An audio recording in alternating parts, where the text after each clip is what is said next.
buenas tardes a todos. Mi nombre es Victoria Bayona, soy autora de fantasía de Argentina y hoy tengo el placer de conversar con Kelly Link, una autora y editora estadounidense de cuentos fantásticos. Así que voy a empezar esta entrevista presentándola. This is Kelly Link.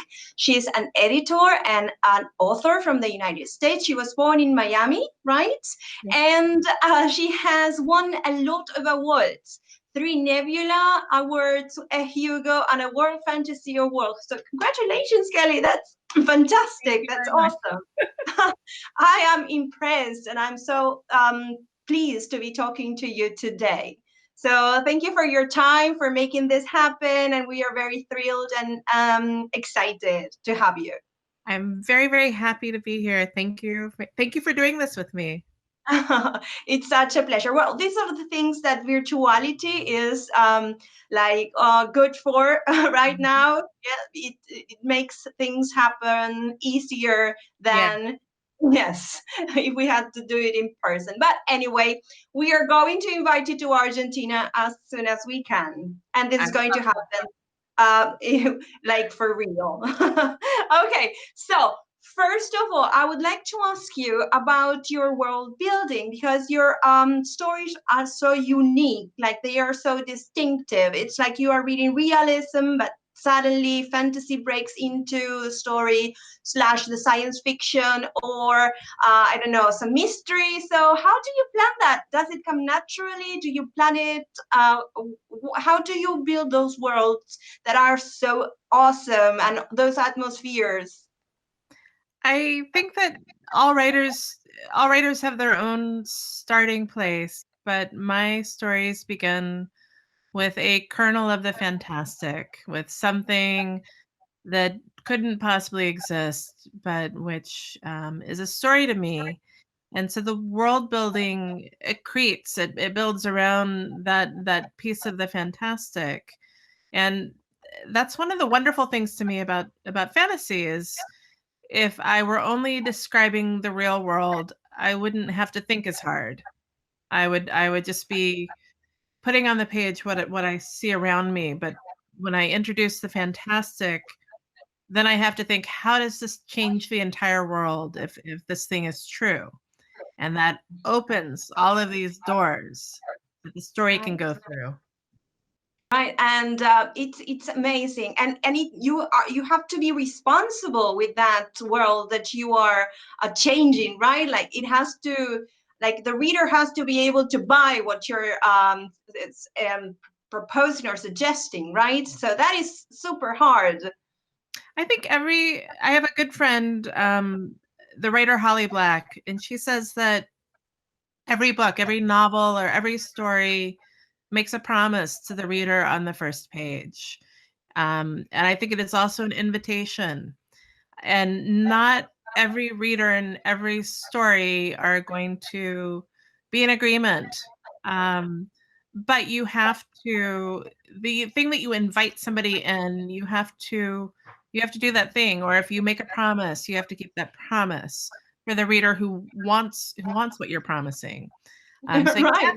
you do have to. You can't do it with a false heart. You can't do it without feeling some sort of affection and interest for the things that you're doing. And you have to trust that the reader will go along with you. And you have to be generous. Right. You're so true. Like, I was thinking about what I think it was Stephen King that said that J.K. Rowling had done like Horcruxes with her books, and that what made them special. It's like that you have to leave your soul in what you're writing. I think your soul, the thing that you put your heart into, the thing you are investigating, something that it should matter to the writer, so that it also matters to the reader.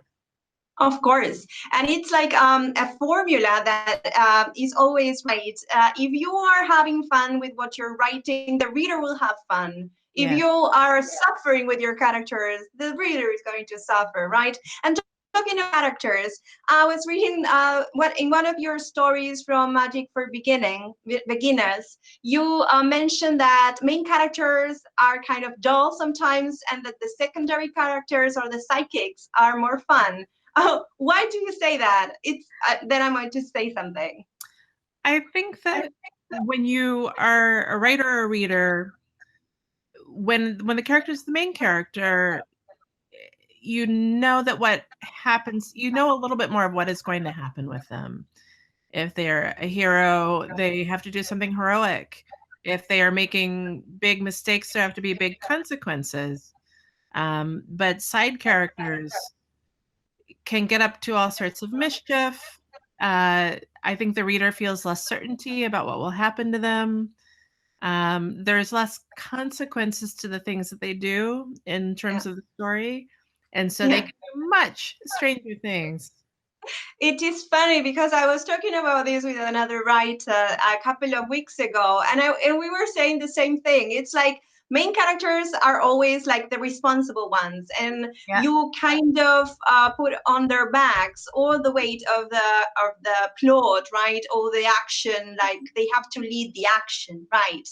And the secondary characters are like they can be over the top. Anything can happen to them. So sometimes it's funny. Yes. Yes. No, the main characters, they carry the weight of the story. Mm-hmm. But the secondary characters have more freedom. And I think oftentimes as a reader, you fall in love with the secondary characters. Yes, I agree. That happens to me all the time. And even in movies, I always end up liking the secondary characters more. Yes. They get to say things that if a main character said might be unforgivable or might bring the whole story crashing down. Yeah. Okay, and then I was also like it caught my attention that you were saying that one of the writers there was afraid every time when he began a project, he was afraid that he might not finish it. And that is something that we authors suffer a lot. Does it happen to you? It does. Some of the short stories that I've written have taken longer than a year to finish because something feels false, or because I can't see my way to the ending that I want, or because nothing has the right weight to it. But I may put them aside, but I do come. I don't think at this point I don't abandon stories. I just have to take a pause. At the moment, I'm writing a novel, and I have now been working on this for about 5 years. It is very long. Well, thank you. I have. Can you tell us a bit about it? What is it about? It is about a group of people who come back from the dead, and they don't know exactly how they died. They don't know why they have been allowed to come back, but they have to solve the mystery of what happened to them, and they have to figure out how to use these special talents that they now have, and not everybody is going to get to stay alive. So even though they were friends to begin with, now they are competitors in a kind of way. So it sounds awesome. I want to read it. Finish it. It is now 200,000 words long, which is quite long. And I am very, very close to the ending. But when I finish this draft, then I will have to go back and shape it and condense it and make it more alive. Right. Well, talking about that, you're an editor too, right? What came first, editing or writing? Writing did, but even so, I went to graduate school. I got an MFA in creative writing. But while I was in those workshops, I got to work on the literary magazine. Right. And so I got to do some very low level editing work, but was surrounded by people who were making large editorial decisions. Right. And so it did feel in a way as if I was figuring out how to write stories at the same time that I was seeing how people were editors. Right. And that's been true since then, that in one capacity or another, I have worked on other people's projects. Right. And does that affect your work, like you being an editor, or does it complement or condition you as a writer? I think all of those things. Publishing is often built around a schedule, so that the moment that you know that you're going to publish a writer or a book, and the moment that you know what the publication date is, there's a very fixed schedule that you have to hit. You know when the galleys have to go out. You know when the copy edits have to be done. And so you can work your way all the way back. You know when you have to have a cover ready, all of that thing. Whereas my own work is much more freeform. So I can do that in the spaces where I know I don't have pressing deadlines for the editorial work. Right. And that's very useful because I write much more when I have periods of concentrated time Right. than if I just had all the time in the world. I know that happens. I often don't write during the holidays. It's crazy. And when I have a lot of work and I have some free time, it's like, I need this time to write. Yeah. Yeah. That is what happens. And so tell me, what about your working methods? Like, do you try to write every day? Do you write on a notebook, on the computer? How do you do it? I have a laptop, very portable, under normal circumstances, which this year has not been. Oh no. Yeah. I would normally go to the house of my friend. So I write on a regular basis with two other writers, Holly Black and the young adult writer Cassandra Clare. So we all sit at the same table. No We write way! You have together. to invite me. I want to go. It I This year is hard because that for me, and I think for them as well, has been an ideal working method. We do much more. We talk about the projects that we're working on. Right. Do writing sprints. And you were saying that you recently were talking with a writing friend. If you're a writer, most of the writers that I know, you need other writers to talk to about your work. You do. It's like a writer's office. That is awesome. Yeah. And So you we have do not that. been able to go this year, no. Well, this year, when it was very soon, we won't be able to do it, but we were still meeting up, socially distanced, working outside some. We converted a couple of outdoor spaces into outdoor workspaces, but we still couldn't do it with the same regularity. Right, right. And have you been able to write during this period of odd circumstances? Because many Rarely. writers have not been able to. No. How about you? How about Well, you? I have been editing. Well, I mean, preparing a book that is coming out now. But so I've been working on the corrections and all. But I have been doing very few writing. Yeah. So I have made a promise to myself that I will finish a story by Halloween. That I would like to have something done by Halloween. Yes. But no, our 11-year-old daughter who's in school on Zoom. My husband and I own a bookstore, and for many, many months, we were the only people who could work in it. And we were doing a lot of stuff by mail order. So this year has been a year of refiguring out every part of life and how to make it work. Right. Yeah. I've been And reading. I'm sure that it's going to affect our writing in the future. Yes. Yes. You were saying something and I couldn't hear. Oh, I said I've been reading. I've Oh, been great. reading a great deal, which I know a lot of people have found hard this year. Right. Yes. Also to concentrate. Oh, now that we're talking about reading, what are you reading? And I would like to know if there are like authors that you think that have been your masters from the distance that you would like to mention. Yes. And some of them were literally my teachers. Right. people like there's a writer, Karen Joy Fowler, who I had as a teacher, but who also as a writer is very important to me. Carol Emschwiller, who also I was in workshop with. And both of those writers are people that we have gotten to publish through Small Beer as well. And so I have gotten to be their student. I have been in workshop with them, but I also have gotten to publish them as well as being their reader. So I very, very satisfying sort of whole integrated experience of Right. with their work, You relationship with their work. you get to know people so deep, like so deeply when you work with them, when you work with their texts, when you read them. So it's a knowledge that you acquire that is so rich, right? Mm-hmm. Mm-hmm. And what are you reading right now? I'm sorry. Oh no, I am on a jury this year for the Los Angeles Book Festival has a new prize called the Ray Bradbury Prize.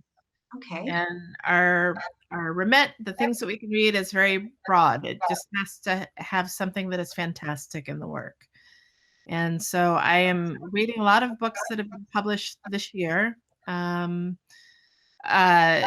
a writer named Stephen Graham Jones who has a horror novel called "The Only Good Indians," which is very bleak, but very beautifully written and very scary. Yeah, because it's Halloween now. Most of my current reading is a little scarier. Yeah. That is fantastic. Yeah. And Kelly, tell us about your first experience when you published for the first time. Do you remember that moment when you held your first book for the first time in your hands? Can you tell us about that? Yeah. So my publishing career is a little unusual because my first collection of short stories was a collection that we brought out through the press that my husband and I started, Small Beer. Small beer, right? And I would like to know about that name because I'm a beer fan. So, So, my husband is originally from Scotland, and Small Beer is very old slang for small business or small potatoes. So okay. small beer was the beer that brewers made for themselves that they didn't sell. Yeah, or it could also mean very weak beer that you drink as almost table beer. And I think my husband was very surprised when he realized that it was a very confusing to some people who encountered the press. They would ask, "Well, do you publish books on beer?" And I no. was imagining some kind of bar with books, and that would be my favorite place on earth. Also my husband's. I think my husband's dream is to also have a line of beer that we sell along with the books. You should. You should. We did work for many years with a man named Michael DeLuca who he did editorial stuff for us. He worked with us in the small beer offices, and he was also a home brewer. And so sometimes for book launches, he would make a beer that he felt went along with that. And they were wonderful. But then he moved to Michigan. So we don't have that anymore. Yeah. Oh, what a bummer. Yeah. But I think because we published the first collection ourselves, that it was a little hard to believe that the thing that we would have at the end would actually resemble a book. That it was a little surprising when the box came from the printer and we opened it. We thought, oh, that actually it looks like a book. It has the weight of a book. The cover is not a bad cover. The cover was a painting that we got my friend, another writer, Shelley Jackson, who is also a visual artist, to make, and she decided that she would do an old-fashioned pulp cover, like the old pulp magazine. Yes. And so, as the old pulp illustrators would do, she got someone to pose so that she could sketch and then paint them. And I knew the artist. The artist was her sister, Pamela. And Pamela said it was terrible. She made me stand in heels holding a flashlight for. But it was an That is odd. such a good story for cover. I mean, they don't do things that way anymore. No, I think she is someone who loves who she had worked in bookstores. She loves old pulp paperbacks, and I think wanted as much as we did to recreate something of that experience. That is great. Yeah, but it was in one way I had much more control than a writer normally does over what the book looked like and what the font was and all of that. And in another way, it was very, very scary because we did not feel like professionals at the time. Okay. Yeah. Okay. You just jumped, and that is fantastic. That is fantastic, and it does feel surreal, right? To hold that thing and say, okay, yeah, this is a book by me. Yeah. And tell me about, how did you fall in love with the words? How did you begin, like, falling in love with literature? How did it all start?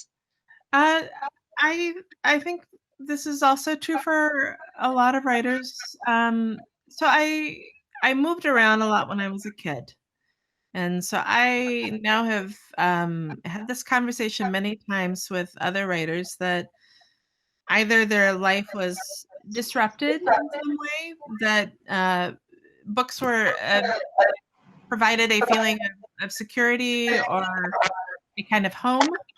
Mm-hmm. Sometimes I've talked to writers who say, well, I was ill as a child and I spent a couple of months in my bed. I had an accident of some kind, or I Oh, had an illness. And so books were a lifeline for me because, again, my life was disrupted. I don't know if that was true for you, but for me, I think it was, I moved around a lot. But if I went to the library, I could find the genres and the books that I loved. right. Felt even though the library was unfamiliar, the books were very familiar. Oh, that is nice. Yes, it's like it's our nation, the nation Yes. where we all feel like we can find someone to identify with. There is always a characters that we fall in love with, and it's always nice to go back to that nation, right? Yes, And absolutely. yes, yes. So you began by like a reader, and then when was it that you decided that you were going to write? I didn't think about it. I thought that I was a person who loved to read. And so I thought, well, if I'm lucky, maybe I will get to teach literature, or maybe I will work in a library, or maybe I'll work for a publisher. But when I was in college, I signed up for a creative writing workshop, and I thought, well, I should at least see if I can write a story. And I wrote one story, and the instructor was very encouraging and said, you should write more. And I thought, well, I guess I could maybe try and write one more. And I think much of my writing life was like that I would finish a story. And I think, well, I finished that story. I might as well try to write another one. Step by Yeah. step, yes. Yeah. Well, that is great. And I was thinking about, oh, you did do some teaching. Yes, I've read that. And how was that experience? Like, did you get to work with teenagers, with teens? I have worked with teenagers some, but most of the teaching that I have done has been in workshops, in MFA programs or summer programs. And I think I am maybe not a natural teacher, but if someone has already made a decision that what they want is to write and is fully committed, then I am okay at A showing good them mentor. ways. A good mentor. Yes. Yes, I can teach them all the things that I wish that I had known right at the start. But if somebody comes and maybe you're not that good, you never know what to say, right? It's like, yeah. Yeah.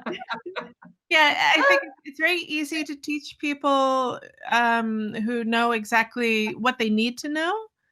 Whereas if somebody comes to you and says, I don't know anything and I'm not sure what I want to know, it's very, very hard to teach them. Yes, it So, is. yeah. Yeah. And Kelly, can you share with us a memory or of an epic moment in your life as a writer, if that you can recall? Oh, This is a difficult one.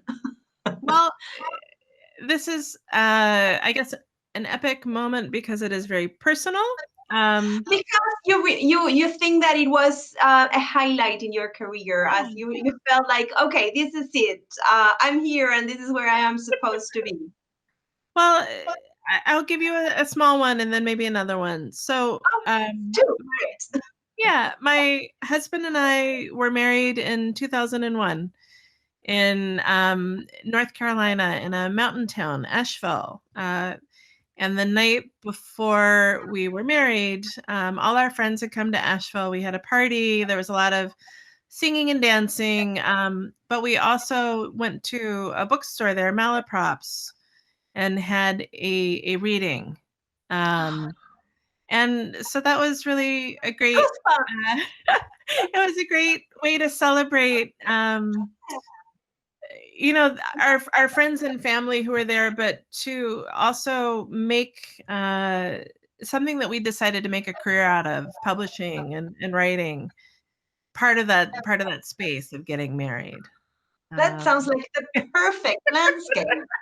And congratulations, by the way, 19 years. Oh, yeah. That is a lot. And we still like working together. Lockdown, I know it's very hard, but I am pretty happy to be locked down with my husband. Well, yeah, that means that's real love. Yeah. Yeah. Yeah, because it's already hard to be with someone and to be with someone and work together. That is super harsh. Yeah. And well, you apparently it's a success. So congratulations. Thank you. And what was the other moment you were going to share with us? Well, this is a more recent moment. So because everyone here is doing work on their gardens because you can't travel, you can't go shopping, you can't go out to eat. And so my mom and I went to a local gardening supply place to buy plants, and we were both wearing masks. And the man who was in the outside part, when we came up to pay for our plants, he said, "Are you Kelly Link?" And I said, yes. It made me think, if in the middle of a pandemic in this very small town that I don't actually live in, when I'm buying my plants, if someone recognizes me despite the mask and says, "Oh, are you Kelly Lee?" I guess I must be fairly well known. You must, of course. That is awesome. Yes, what we call mama llegué, we say. This is funny. It's like, Mom, look, I got where I wanted to get. Literally, because my mom was right there. So she got to see it as must well. have felt so proud. Yeah. It's like, oh, my daughter is famous. Yeah.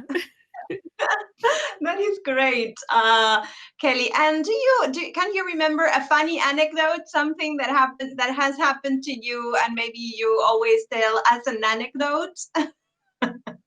Oh, that is also tricky. well, I feel that the life of a writer is a lot of those moments where things go weirdly, where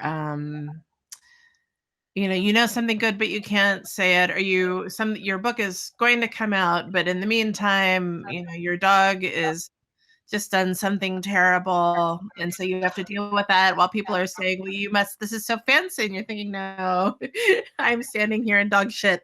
This is not fancy.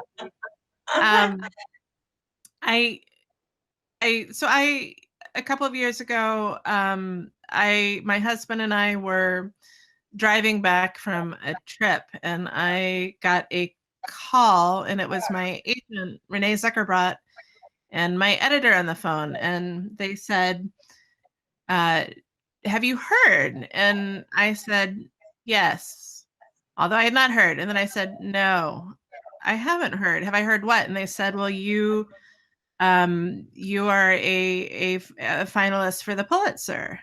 Oh, yes. And I said, no, no. And they said, yes, No. you are. And so we had to pull over into the parking space of a Target so that I could stop and talk to them. So there are moments like that where you're doing something very mundane and then something very fancy happens to you. Right. Very Yeah. surreal, right? Yeah. It's like I'm here driving and I'm being announced that I am a finalist for the Pulitzer Prize. Yeah. What? And then I couldn't go online. We were still hours away from home. And I couldn't. I couldn't tell my friends. Yes, I had to just keep on going. Yeah. Oh, that is terrible, Kelly. And tell me this we're just going to I'm going to ask you just one more question, and then I'm going to let you rest because we're so grateful that you have been able to join us and to have this awesome conversation. So what if you had to say what you love most about writing stories? What is it? What could you say that you love the most? I mean, I hate to pick one thing. So two things. One is the community, feeling that you are part of a community of people who love stories, who love particular books, who want to have the same kind of conversations. The community of writers. Well, you see, I mean, we had never met before, and we were having a conversation as if we knew each other for a lifetime. Yes, and it's like, yes, I can totally connect to what you're saying, and it's amazing. I always say that it's like you are ugly ducky, and then suddenly you meet your family, and it's like, yay, everybody likes books. Yeah, and when you're a writer, you get to have that over and over again. That is like running into long lost members of a family, and that the idea that even the writers are the people that you never meet, that you still feel that you have had this moment where they have told you something important about yourself when you read their work, or that maybe you were telling somebody something that they needed to hear. That's really magical. And then the other thing is in conversation or in my life, I don't have the same kind of, I don't get to do the same kind of thinking that I get to do when I write a story. So I feel that my brain works in a different way when I write, that I see patterns in a different way, and that the way that I change the world sees, and that I am able to pay closer attention to things that I'm interested in. And then I am lucky enough because other people are interested in them too. And that, again, is magical. Or you can make people pay attention to things that they have not seen before, and that you are it's like you're going with the magnifying glass and wherever you want, right? Yeah, exactly. Yeah. Oh, that is so awesome. Yes. I love that too. Kelly, would you like to say anything before saying goodbye? Oh, I wish that I were here in person. I think a lot. I think everyone right now feels a little anxious, a little cut off. I worry about everybody. I worry about people that I don't know. I worry about the people I do know. And it is both wonderful to have moments like this where I get to talk to somebody. But I'm thinking about everybody who's watching this, and I hope you're doing well, and I hope that stories are helping get you through. Right. Yes. Well, as you mentioned before, that stories made you feel good whenever you needed in your childhood. Yes. Now that you can imagine that people can get that comfort from your books, and that is so magical, right? Yeah. Thank you so much, Kelly. I loved meeting you, and I hope we can meet in person someday. I hope so as well. It was wonderful to talk. Thank you. Yes, and thank you in the name of the National Library here, and we're looking forward to, well, knowing what everybody thinks about this conversation. We'll be in touch, Kelly. All right. Bye. Bye.